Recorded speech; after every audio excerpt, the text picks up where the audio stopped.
everybody. Welcome to The Portal with Terrie Huberman. I'm so excited to bring you my next guest. His name is Brian Scott. Okay. So I'm geeking out a bit, but I'm also super grateful to have Brian here. Brian is not only a motivational speaker, a coach, and a YouTuber, but he is an author of the book called The Reality Revolution, The Mind-Blowing Movement to Hack Reality. And on Facebook, he also runs the group, The Reality Revolution. And I want to welcome him. So Brian, thank you so much for coming by. I am so happy to have you here just for a couple reasons. I just want to say, so as a psychic and a medium, I'm in a community that's interesting.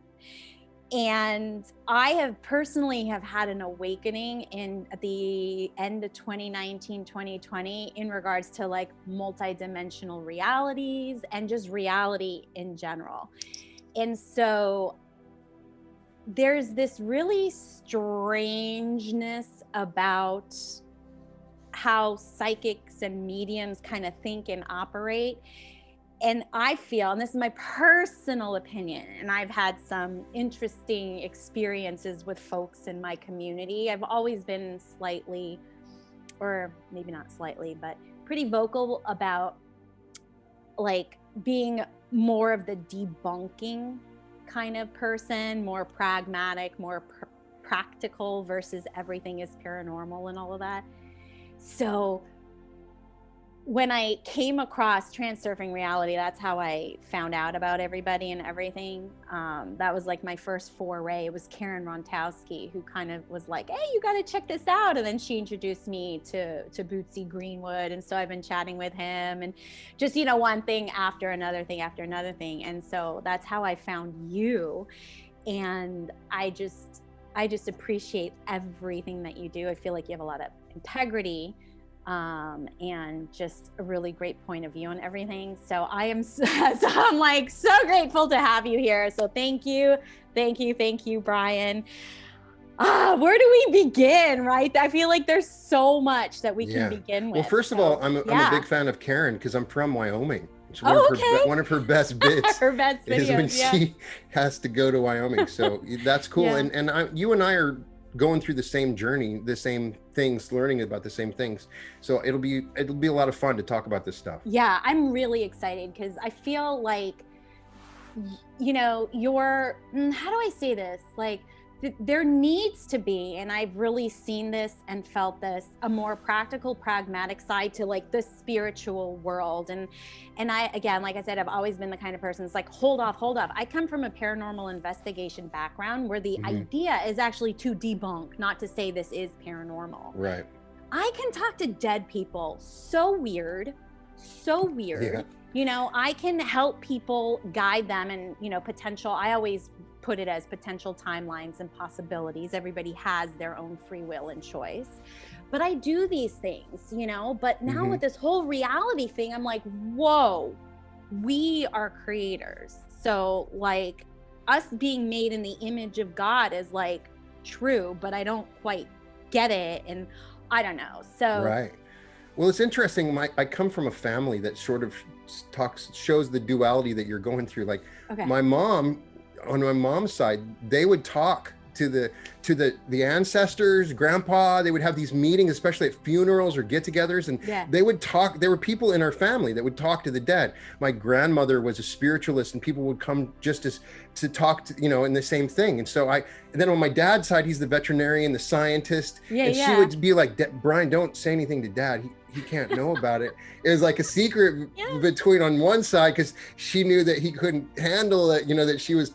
So it's a part of us all. There's a part of us that is always doubting this thing that's happening. And it's really interesting. I too have had psychic impressions and felt like I was speaking to the dead, but there is the dad part of me that is questioning it all the way through, saying it's just a part of your mind. And so I'm bringing that to the table with my podcast. I'm both sides of it. And I believe that you can be both sides. You can have the awe and wonder and believe in this stuff. And then there's always that little voice that's saying, maybe it's not true. And this is what's going on. And so I just I'm a big believer in gathering information. And the more information I get, I will, if I'm ever telling anybody out there, this is how it is, this is the truth, then stop listening to me. I'm going to say, this is what I know. And then we have this additional information. I'm going to bring this other stuff. This is kind of what I believe, but hey, it could be different. I know that in the end, what it turns out to be is going to be completely different than what I thought. And I can just live moment by moment with my experiences. And you kind of get empirically an idea that this stuff is legitimate, that it is powerful. And I do try to talk about all the different perspectives of what it means and what's really happening. And I'm fascinated by it. I could talk forever about it. Forever. I know. And see what it's fascinating, right? Because you get the folks who are just very woo-woo. I call it, woo-woo, like so woo-woo. And they're against the scientific community. Right. The super woo-woo, right? Yes. Some of these people just don't understand that we are human. And I respect that, because I'm that person too. There's that person. I'm that person, the super woo-woo. I'm that person too. Yeah. And then there's the scientific community that's like, fuck no, like hell no. But I think, one of the things that stood out, I had the honor, I was so lucky to spend a week with Dr. Joe. Yes.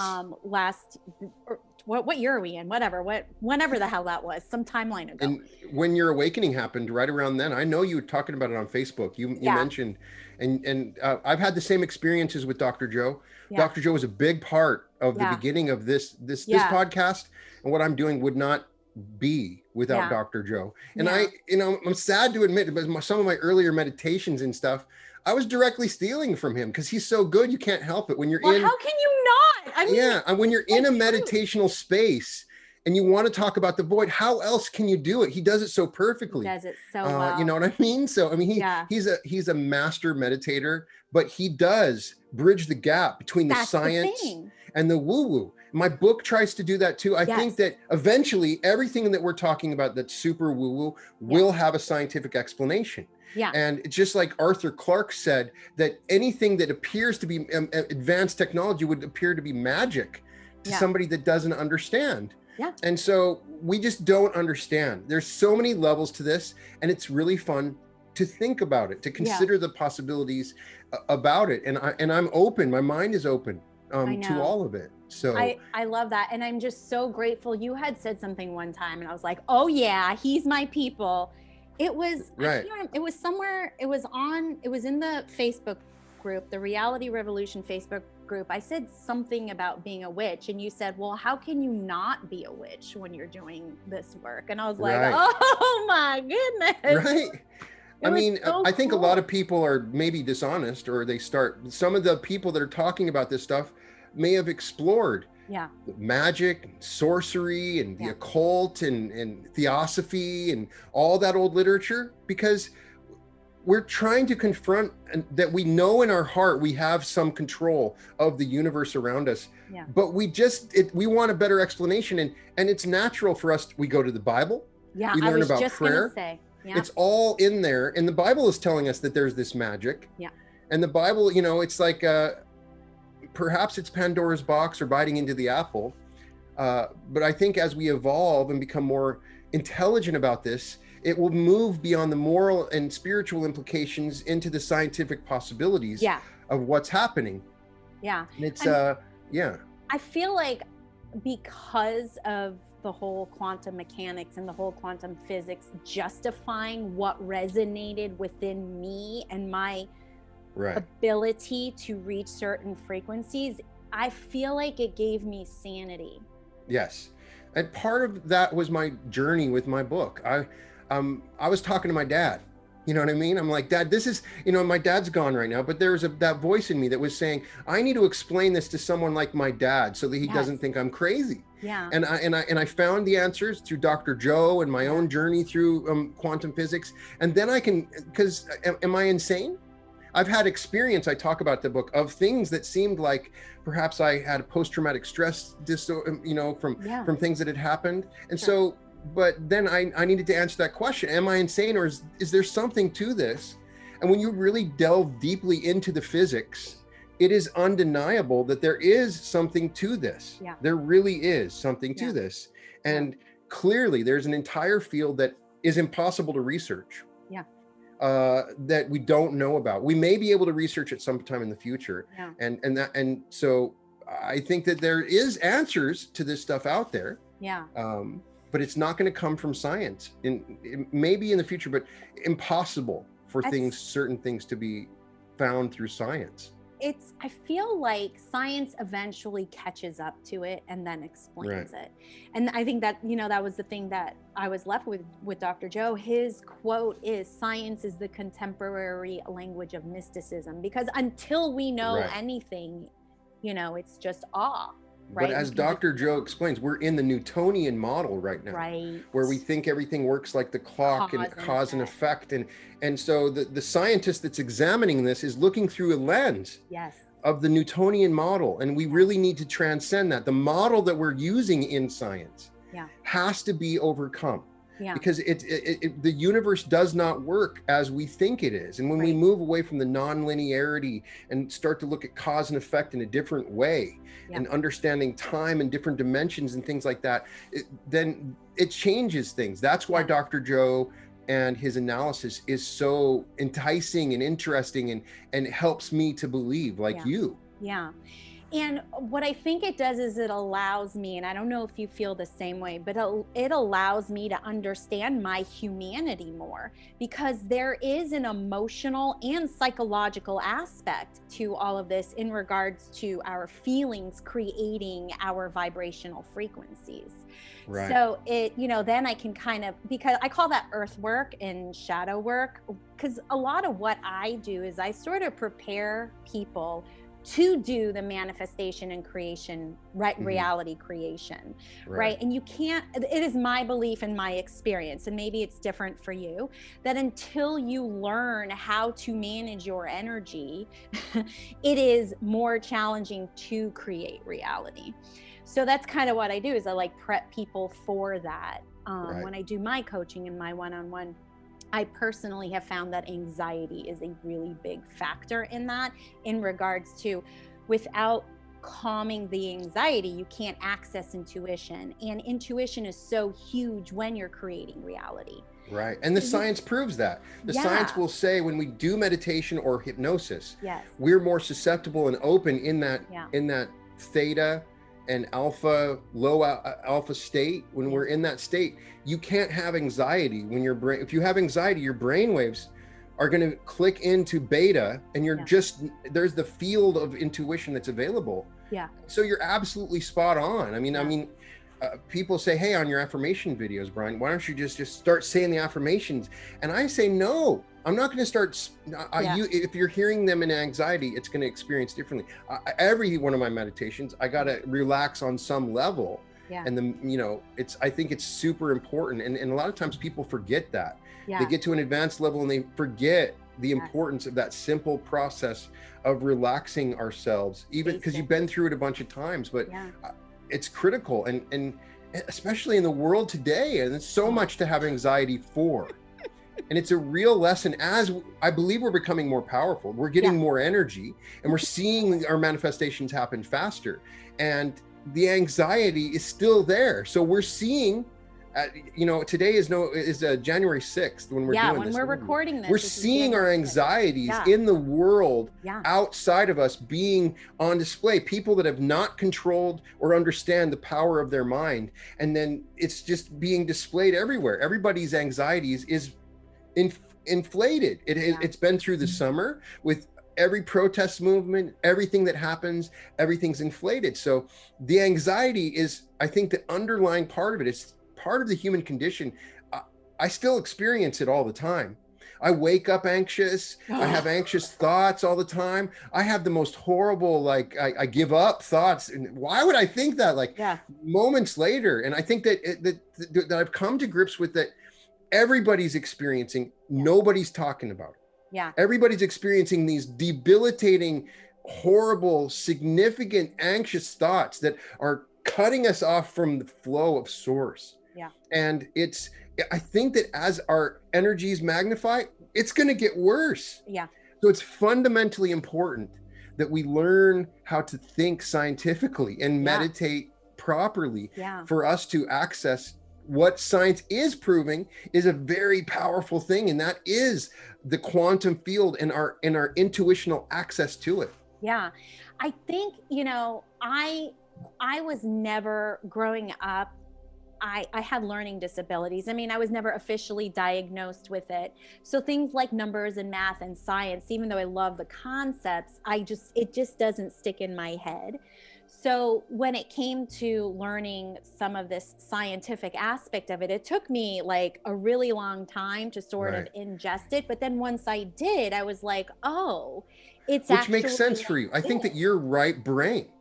Right, yeah, if you're going to access your psychic abilities and your intuition, it's a right brain activity. Yeah. And so for most people, they're left brain dominant.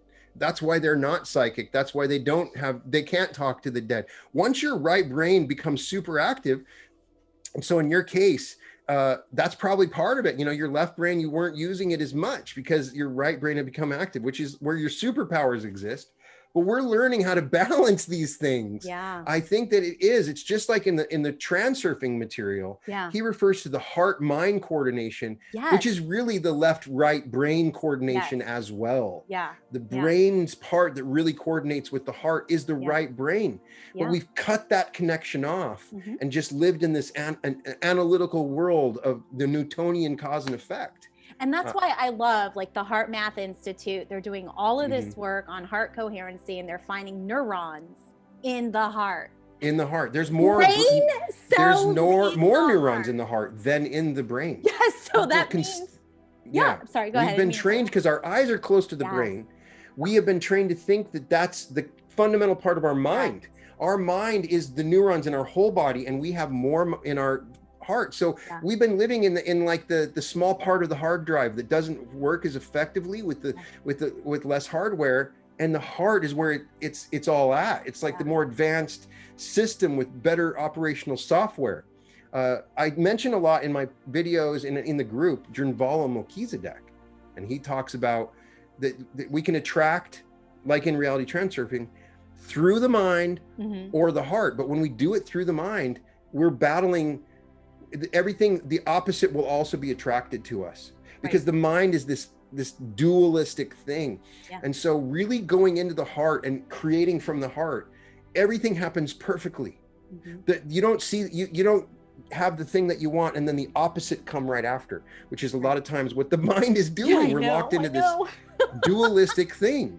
So it's the ego is a really powerful thing that goes on there, and that's really kind of like, and I bet you if we started talking about it, we both couldn't define it properly. No, we have a sort of concept of what ego means through how other people explained it, or what it seems to be in reference to what it's not. But I still, I can't completely define what the ego is as I start to really consider what does that mean. You know? There's just so much to this, and I love that they're now I don't know, I'm sure it's been all along, you know, like there've been like Neville Goddard, all these things all along, but I feel like now there's just maybe I'm so angry at the media these days, but I feel like it's just out more in the media, and just so it's more mainstream, or it's becoming more accepted, which of course is part of the ascension and it's part of all of this. So I am grateful that people are starting to come online. That's what I call it, come online, you know. So but I mean, it's all just so fascinating, all of this. And I think what people get confused about, and I even just posted today, it's a pet peeve of mine, how people are bitching and complaining how manifesting doesn't work, and you know, and this is coming from spiritual people, and I'm like, come on, you're just not doing it right. Would you agree that there is a process, or there is a way or several techniques to create reality? It's not just hate. I would. Absolutely.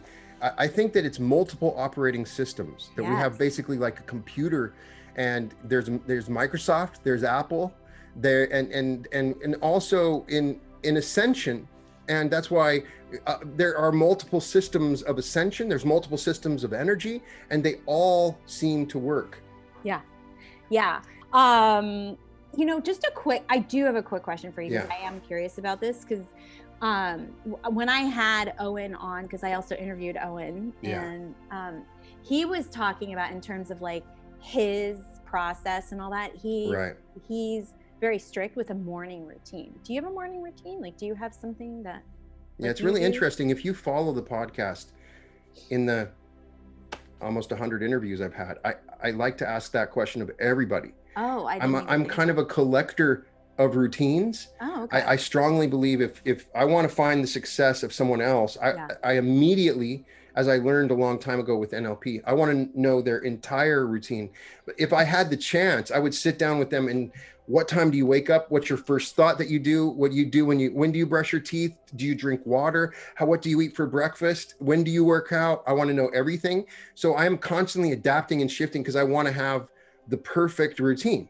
I'm totally fascinated with morning routines, because I do think that fundamentally they are the key. Yeah. And, I do believe in exercising in the morning when I wake up in the morning, because I think it kind of gets my brain going. Yeah. And I do, with whatever exercise, I also do the 5 Tibetans in the morning after I work out, and it's an energy routine, sort of qigong. I do a combination of qigong exercises I outline in my book. Then I meditate. Yeah. I'm always experimenting. I haven't decided. I've gone through phases where I fast in the morning, and I go through phases where I eat oatmeal, or go through phases where I eat a big breakfast. I don't think I've come to like a conclusion of what the best is. Yeah. Because, but I'm always adapting, kind of writing it out and figuring out what I do. A really fundamental part that's helped me is when I wake up in the morning. I learned this from Stephen Barnes. There's a part of you that never left. There's a child, that kid that you never left. I try to get in touch with him when I wake up, and I want to make sure. I mean, am I okay? And if he's cool with me, then I want to get in touch with the ancient child within me, just for a moment. Yeah. Just for a moment. And then I kind of just get in touch base. I also, before I get out of bed, I look for where God is in my body. Sometimes I don't get the answer, but it's something I have learned. I look around.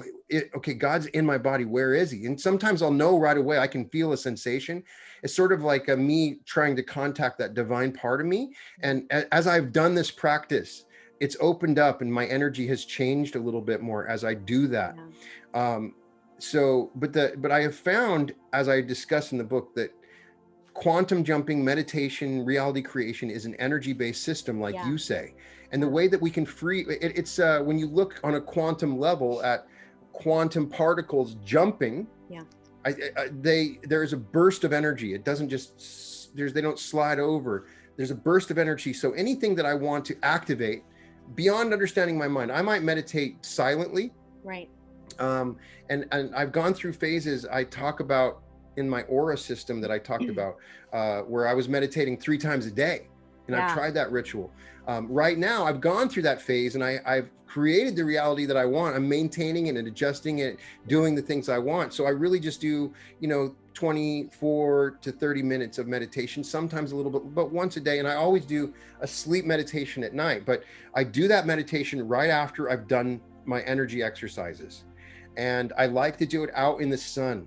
If I can do it out in the sun with my feet in the ground, that's even better. You mean your meditation outside? I do the meditation when I'm meditating after I've exercised. I'm in the sun, on the days that I have sun. I want the sun to be shining on my face. Yeah. It's even if if I'm just wearing a swimsuit, that's fine. Whatever, as much sun as, and I, learned from Abraham, I kind of always start, I'm open, I'm receptive, I'm listening. I really like to open myself up before I start to do any other meditational practice. If I'm trying to create my reality and I want to jump into a universe, it's something that I've really experimented on. I've gotten really good at it, and I've learned some of the side effects of it. And so I will I love that, the side effects of it. Well, yeah, when the way you say it is adorable. Well, when I say that, here it is. If you wake up and you have a giant vase of China vase, or if you have a some new statue in the middle of your room that you've never seen before. Yeah. Okay. Everything is on a very minute level. Your reactions go out. Like even 1 second can change your reality. Yeah. You're constantly jumping into reality. So what I found is I started really becoming able to move into parallel realities. Yeah. But as soon as you see something that's out of whack, that's not right, you know, like Kanye West being married to Kim Kardashian. Yeah. What? No, I'm just joking, but something so shocking, right? Yeah. Something so shocking that your immediate reaction pulls you back to the other reality. Yeah. It's why 99.9% of people who actually learn this don't effectively jump into a timeline that sustains itself, where you have this transformation. So I start seeing things all the time, and I just act like it's no big deal. Yeah. And I've even trained myself on a regular basis, but I'll do that. I'll do the quantum jump. I went through a period of time, and I think that everybody can go through a phase where you change it up. I don't necessarily believe doing the same meditation every day is effective. For some people it is, but not for me. Yeah. I'm constantly changing and adapting it. You can see that with my meditations. Yeah. There is not one meditation. I'm not the dude that's going to do 30 days the same meditation. Yeah. I can find the power of that meditation within a couple of days. So I'm constantly changing it up and improving and trying to make it better and transforming it, moving to another level. And so a lot of what I'm doing on the channel is me going through my own personal exploration. And come with me. I'm creating this meditation because I want to go do it out in the sun, but I want you to join me. And so a lot of that people find that pretty appealing. Yeah, I love doing that. One of my values I realized in the last year was that I have this aspect of me that's a mad scientist that likes to just experiment and try things. So I'll actually work with my clients. Like yesterday, I was like, hey, can we try something? Right. And she's like, yeah. And I was like, yes. I do feel that like people who are in service to other people like you and I, like we're only as good as the people around us, and as good as we are. Like we have to be healthy, and we have to be going through that process too.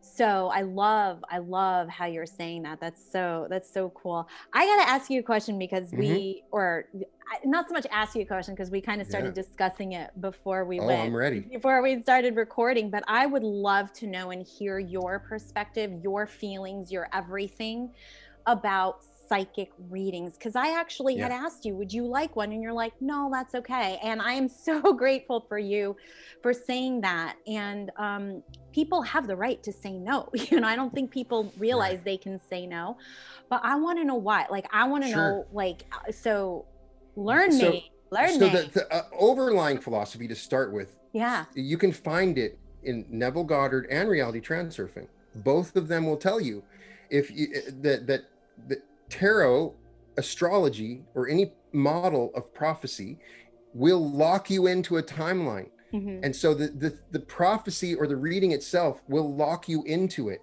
even if you hear it offhand, even if for the moment you hear it offhand. So all possible realities are available to you. Right.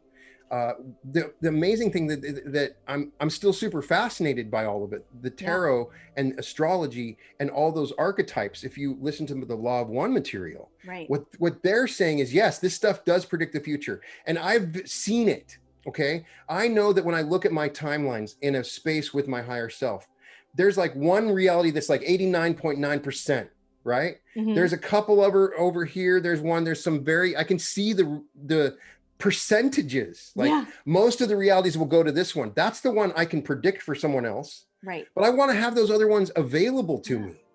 I want to have those available to me. So I just learned that, you know, I can, my higher self is guiding me. My intuition is guiding me. But if I'm locked in on a reality that I want, I kind of don't want someone telling me, oh, you could do this or something. But on the other hand, the other part of it is how powerful this information is in understanding the archetype of God. In the Law of One material, they explain that when the solar system is created, each logos or sun has its own version of the one creator with an archetype. And each of those archetypes, the magician, the fool, the lovers, all those are archetypes that are a part of our, very much like Neville Goddard states, that we enter into. We are all the fool. that goes, the fool becomes the empress, the fool becomes the magician. We are all the fool to begin with. Yeah. And so meditating, I'm going to start having some meditation on the tarot cards. Beautiful. Just meditating on them, Yeah. not using it as a way to see.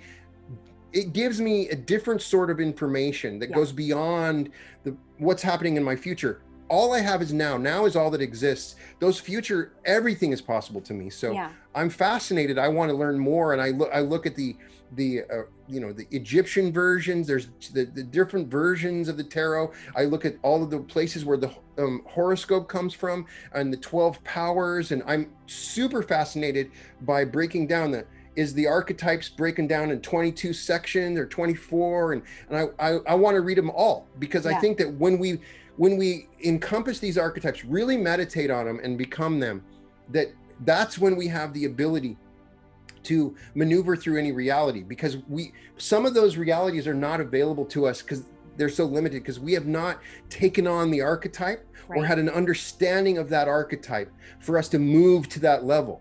Does that make sense? Do you understand what I'm saying? It makes complete sense. But I think it's absolutely very powerful for certain people at a certain level. You'll get soul information that you already knew. A lot of times what you're getting information with this is stuff that you already know. And I think that there are some people, it's incredibly powerful. It's very important information that they need. So I'm not saying that all tarot is bad. And I'm not saying, when Mercury's in retrograde, but I personally don't care when Mercury's in retrograde, right? But some people, they need to know, right? I understand all the aspects to it. And it's a personal decision I made, because I had a few times when I had a reading and it locked it in, it locked it in, and things started happening. And I felt in my own reaction and response to it, I let it happen. I sort of found myself into the stream of that 89% probability. That's the only reason. But I think that I could sit and discuss. I think that we all are all those aspects of the tarot. We are all the major arcana, and we all are also. I'm not just a Leo. I'm also all the. Are you a Leo? I'm a Leo. High five, Sir Leo. All right. I'm not just a Leo. I am a Virgo. I'm a Sagittarius. I'm all that stuff, and I want to encompass all of that stuff, because I think it's a part of my power. Yeah. The part of who I am. The Neville Goddard material, we are all one. We all come from the same source. We are all one. I am God. You are God. We are all God. We're just limiting ourselves to this little path in this little place. So that's the only reason I said, you can read anything you want. That's cool. But I just don't want to know about my future. I love that. I love that, because I think I'm not your typical psychic. And I think that's a big challenge that I have in regards to relaying that message to other people, because I get boxed as this psychic, and I'm not your typical regular psychic. Right. And I think people get frustrated with me when I give them readings, because I won't give them answers. I won't say yes or no. I won't say do this or do that. I literally, the way energy works is it's fluid. That's why when you're talking about Mercury in retrograde, I'm like, I'm not going to be held hostage by a celestial planet. No, thank you. I'm sorry. Right. Yes, with astrology, they have, a pinpoint, this date, this time, but energy doesn't stick to a nice, neat Tiffany box. It's fluid. So, everything that I say, and I always, I made a session prep video for my clients. Look, first of all, I'm human, which means I'm interpreting information off of data waves. So I could be wrong. Look, I could be wrong. And second of all, you were gifted free will. That's one of the beautiful things about the third dimension physical realities. You can always make your choices. So I can give you a potential timeline and a possibility, but really it's up to you. And they get frustrated with me. They're like, I want to know. And I'm like, I can't tell you that. Right. Here's what I can say. I can feel there's maybe some misalignment in this area. So that's how I typically work, and then people make their own choices and decisions based off of that. So I frustrate a lot of people, which I'm totally cool with. And most of the time I don't need cards. I use cards because people like it and they're used to it, and it's familiar to them. But I do find, in full transparency that I do get limited and trapped if I do use a card, because my intuition is saying all these other things. So I completely agree with you. But I do get readings, but I also want to feel like I'm empowered, like I can create my reality. I don't want to be trapped. I want to be liberated. I want to feel unlimited. And it's just my personal, that voice inside of me is just right now at this moment saying, I love that. Don't listen to that. Yeah. It's not going to be helpful to you. But it's not out of disrespect. It's it's just not at all. And choice, I'm not offended. I am not offended. I love how you were like, no, that's cool. I'm like, cool. I love it. Yeah. I did get my ass kicked one time so bad. It was on stage. There were 350 people. I went into the lion's den, Brian, but I knew what I was doing. It was a scientific and a magician. It was a Houdini seance. It was like this whole thing. And I was there to lead the official Houdini seance. They did a magic show Houdini seance, and then I couldn't connect. And I told them, look, the odds are higher that I'm not going to connect with Houdini than I would, and I couldn't. However, I was giving messages to people who I didn't realize. And right after my 20 minutes big, huge stage production, a magician came up and basically said, like, just ripped me a new asshole, saying I was lying, I was doing all that, like I do this on purpose, which I don't. And then I had to excuse myself after his speech because I was like, oh my God, I'm in a room with 350 people and they're ripping me a new asshole, telling me I'm a shill, I'm a shyster and all this stuff. And this woman runs after me, Terrie. And she says, you had my brother. Everything you said, you had my brother. And I was oh my God, this made the whole thing worth it. The whole thing. I don't care that I got my asshole ripped open. I'm like, no, this is it.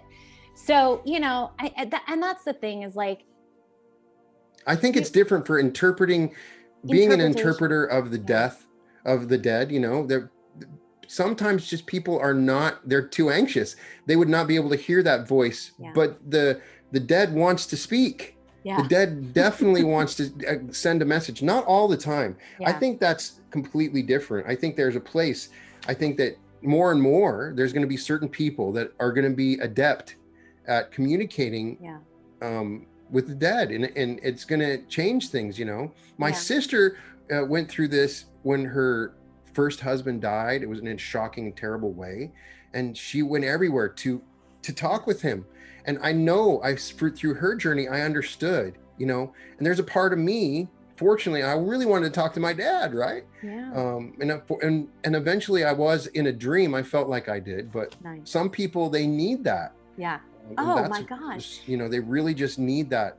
It could be just a one sentence. Can you imagine? Well, you're a parent. You're a father, so imagine losing your child, God forbid, and I've helped so many, parents get in touch with their children, and they got that sense of closure and comfort, and that's all I cared about, was making So my question to you, have you asked the dead about the afterlife? I haven't, I've asked when it's like individual, like what their experience was in terms of transitioning from earth suit. I call it earth suit, from earth suit to non-earth suit. But in regards to like no, I haven't. I haven't done this whole research type thing. I'll be honest, I'm not interested in that. I'm more interested in bringing peace and comfort to somebody versus like, doing all that research. If somebody wanted to put together some sort of research project, I would consider it, but I don't think it's something that I feel like it's this big need that I have to do. However, and you're probably a great person to chat with us about, I am totally and completely intrigued with near-death experiences. Mm-hmm. Yeah, me too. You had one, didn't you? Well, I didn't have a near-death experiences. I could have died. Somebody shot me and the bullet bounced off the back, but I didn't actually. So I felt the emotional effects, but I didn't actually die. And then come back. You know what I mean? So that still fascinates me too. Fascinates me. I talked to a psychic that said that she wrote a book about it, that she's able to see what happens when somebody dies, and everybody, it's always the same. There's the family pet shows up, that you know, everybody kind of even shows up in the same places around, and it doesn't matter if it's an instantaneous death, they all show up. Yeah. And I found that super fascinating. Yeah, I do too. All of that. I want to actually talk to somebody who's been dead and then came back. Right.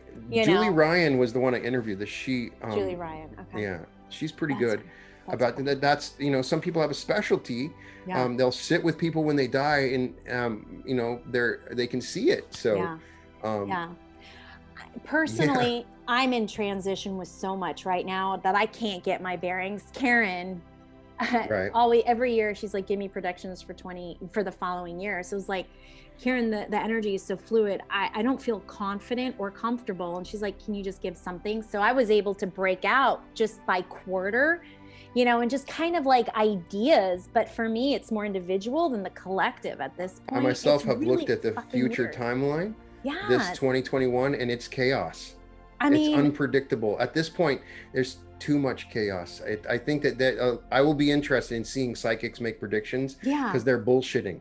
I feel the only thing I was able to really pick up was that it's going to be a year of major discernment for people. Definite wisdom will be learned. We're going to, clearly from what we're experiencing today, and I'm talking to you when the U.S. Capitol has been invaded, bombs have been found, people have been shot in the U.S. Capitol, stopped a constitutional process. I don't care what side of the political spectrum that you're on. It's not politics anymore. It's, you know, it's sad, because you see the pendulum. You see the pendulums in action, and they can't be saved from the pendulum.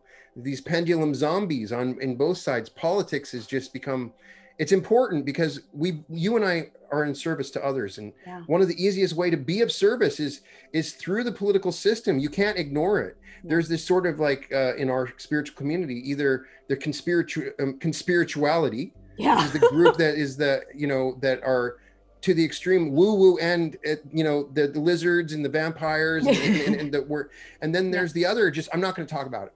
I'm just going to ignore it. Blah, blah, blah, blah, blah. And I think that's unfortunate. And I am guilty of that, because I want to have an open tent for the people that come and share with my podcast. I'm not making political messages in my podcast generally.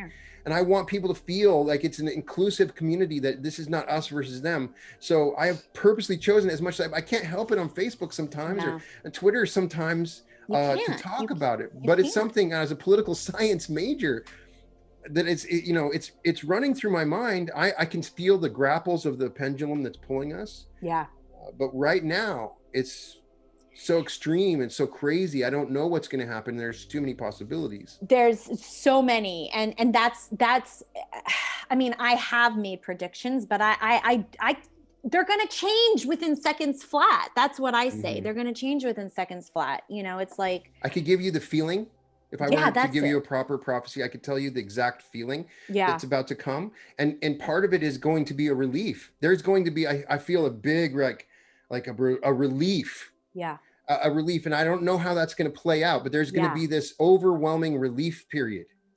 That I feel coming in February. I feel that.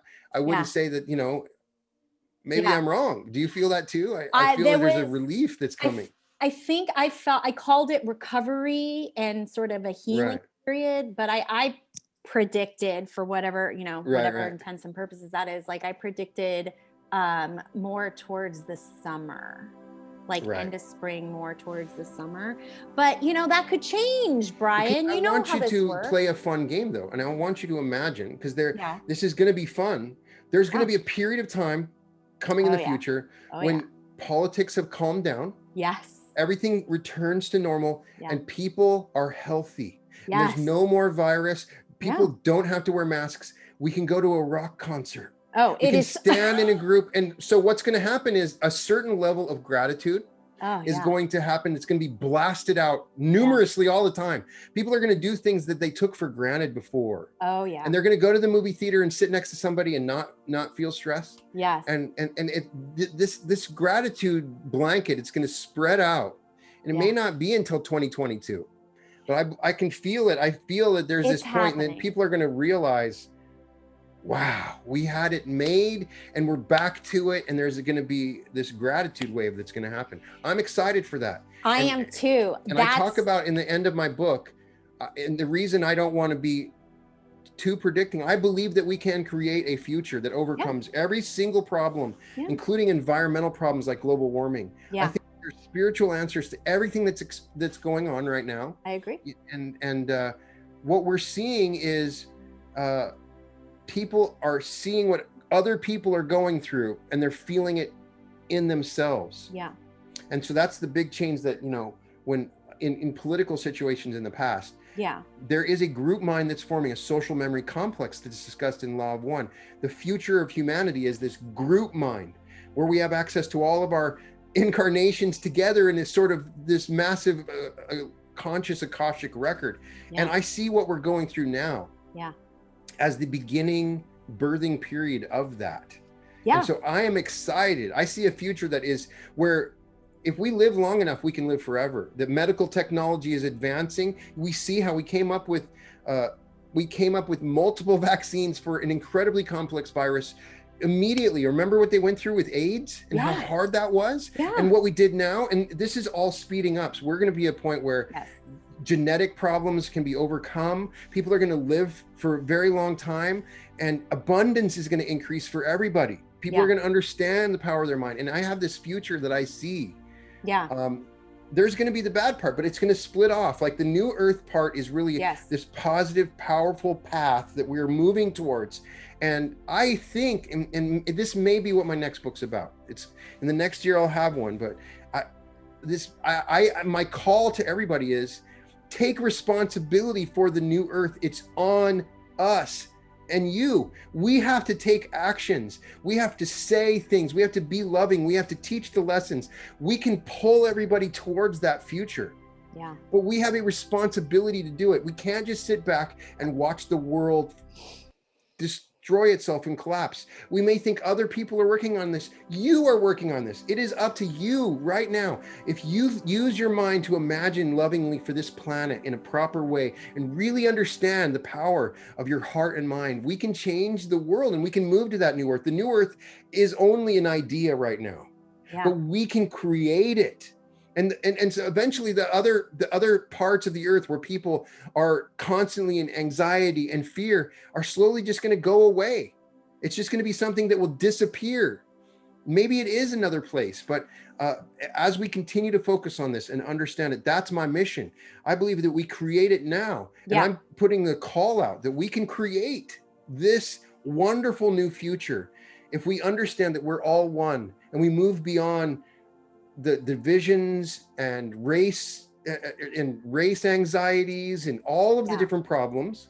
I think that's going to happen as we open ourselves up to understanding through other people's eyes and seeing and understanding other people's experiences.